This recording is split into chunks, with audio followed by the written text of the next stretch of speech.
La Bible en un an, le 12 décembre, le premier livre des Chroniques, chapitre 22, verset 2, au chapitre 23, verset 32, le livre des Psaumes, chapitre 131, verset 1 à 3, le livre des Proverbes, chapitre 30, verset 4, l'Apocalypse, chapitre 3, verset 7 à 22.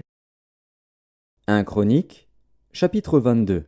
David fit rassembler les étrangers qui étaient dans le pays d'Israël, et il chargea des tailleurs de pierre de préparer des pierres de taille pour la construction de la maison de Dieu. Il prépara aussi du fer en abondance pour les clous des battants des portes et pour les crampons, de l'airain en quantité telle qu'il n'était pas possible de le peser, et des bois de cèdre sans nombre, car les Sidoniens et les Tyriens avaient amené à David des bois de cèdre en abondance. David disait: Mon fils Salomon est jeune et d'un âge faible, et la maison qui sera bâtie à l'Éternel s'élèvera à un haut degré de renommée et de gloire dans tous les pays. C'est pourquoi je veux faire pour lui des préparatifs. Et David fit beaucoup de préparatifs avant sa mort.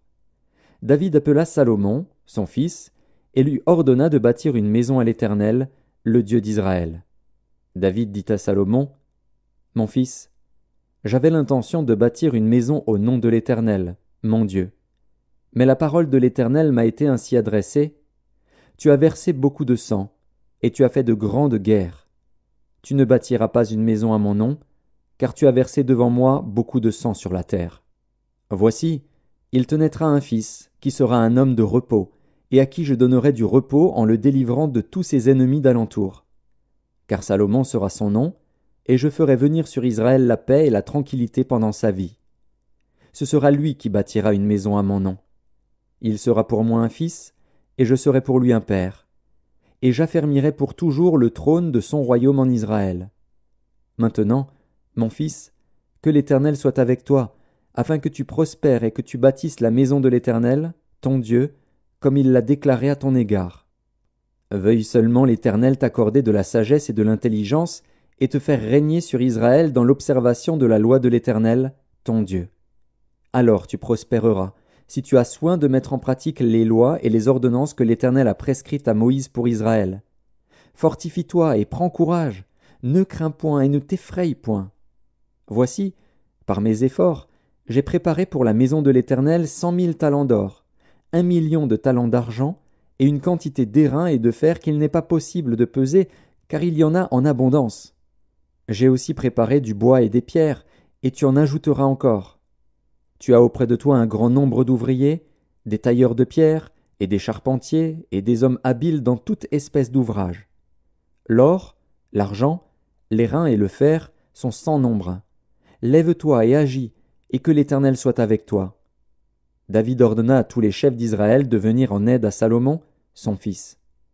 L'Éternel, votre Dieu, n'est-il pas avec vous, et ne vous a-t-il pas donné du repos de tous côtés?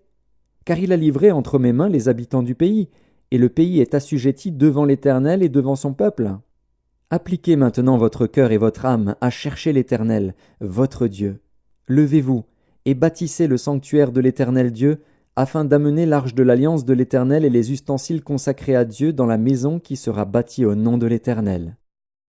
1 Chroniques, chapitre 23. David, âgé et rassasié de jours, établit Salomon, son fils, roi sur Israël. Il assembla tous les chefs d'Israël, les sacrificateurs et les Lévites. On fit le dénombrement des Lévites, depuis l'âge de 30 ans et au-dessus, comptés par tête et par homme, ils se trouvèrent au nombre de 38 000.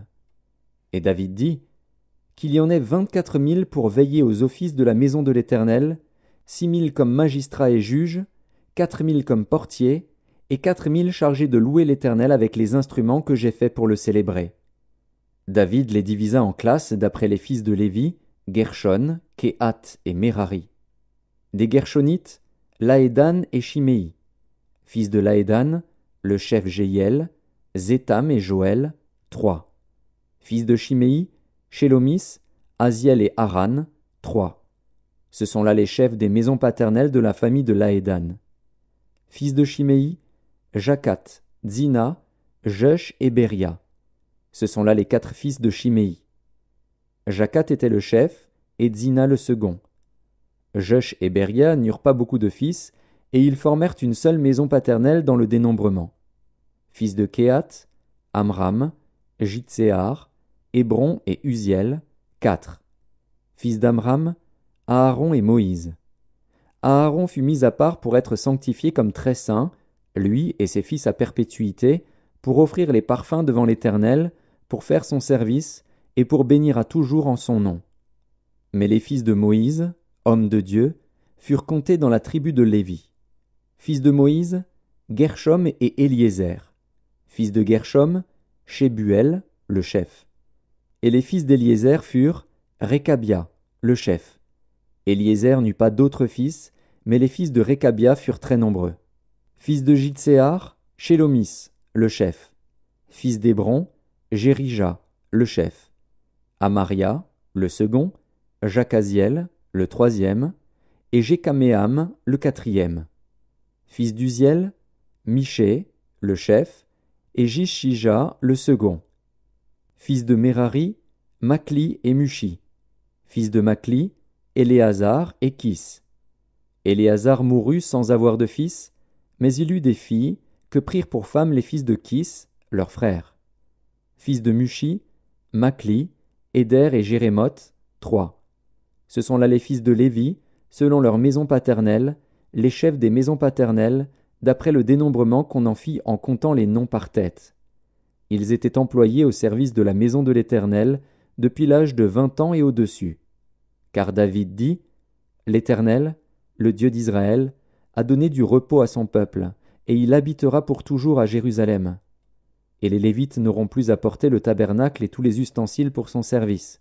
Ce fut d'après les derniers ordres de David qu'eut lieu le dénombrement des fils de Lévi depuis l'âge de 20 ans et au-dessus.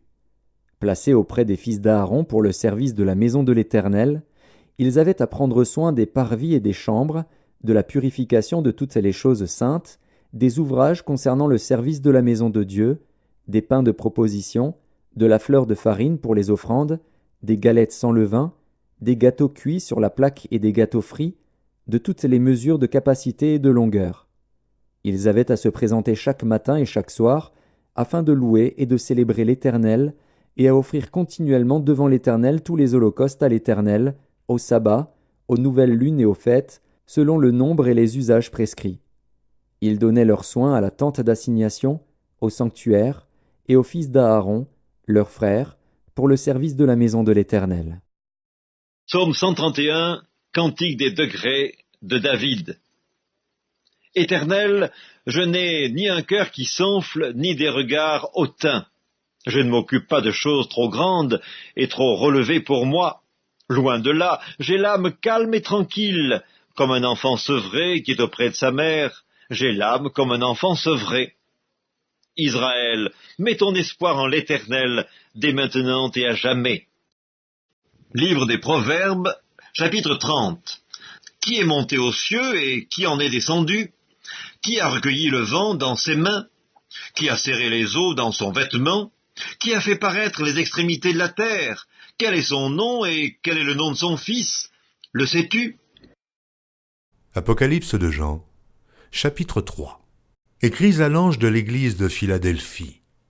Voici ce que dit le Saint, le véritable, celui qui a la clé de David, celui qui ouvre et personne ne fermera, celui qui ferme et personne n'ouvrira. Je connais tes œuvres, voici, parce que tu as peu de puissance et que tu as gardé ma parole et que tu n'as pas renié mon nom, j'ai mis devant toi une porte ouverte que personne ne peut fermer. Voici, je te donne de ceux de la synagogue de Satan, qui se disent juifs et ne le sont pas, mais qui mentent. Voici, je les ferai venir, se prosterner à tes pieds et connaître que je t'ai aimé. Parce que tu as gardé la parole de la persévérance en moi, je te garderai aussi à l'heure de la tentation qui va venir sur le monde entier pour éprouver les habitants de la terre. Je viens bientôt. Retiens ce que tu as, afin que personne ne prenne ta couronne. Celui qui vaincra, je ferai de lui une colonne dans le temple de mon Dieu, et il n'en sortira plus. J'écrirai sur lui le nom de mon Dieu et le nom de la ville de mon Dieu, de la nouvelle Jérusalem, qui descend du ciel d'auprès de mon Dieu et mon nom nouveau. Que celui qui a des oreilles entende ce que l'Esprit dit aux églises. Écris à l'ange de l'église de Laodicée. Voici ce que dit l'Amen, le témoin fidèle et véritable, le commencement de la création de Dieu. Je connais tes œuvres. Je sais que tu n'es ni froid ni bouillant.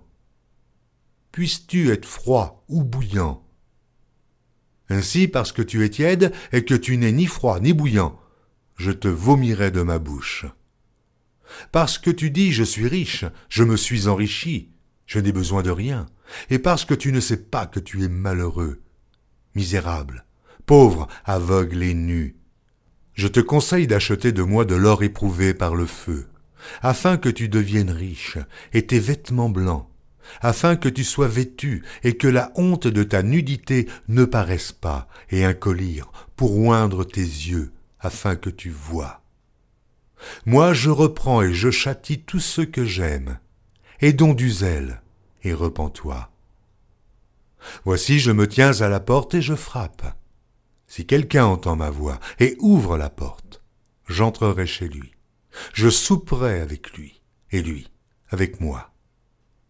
Celui qui vaincra, je le ferai asseoir avec moi sur mon trône, comme moi j'ai vaincu, et je me suis assis avec mon Père sur son trône. Que celui qui a des oreilles entende ce que l'Esprit dit aux églises.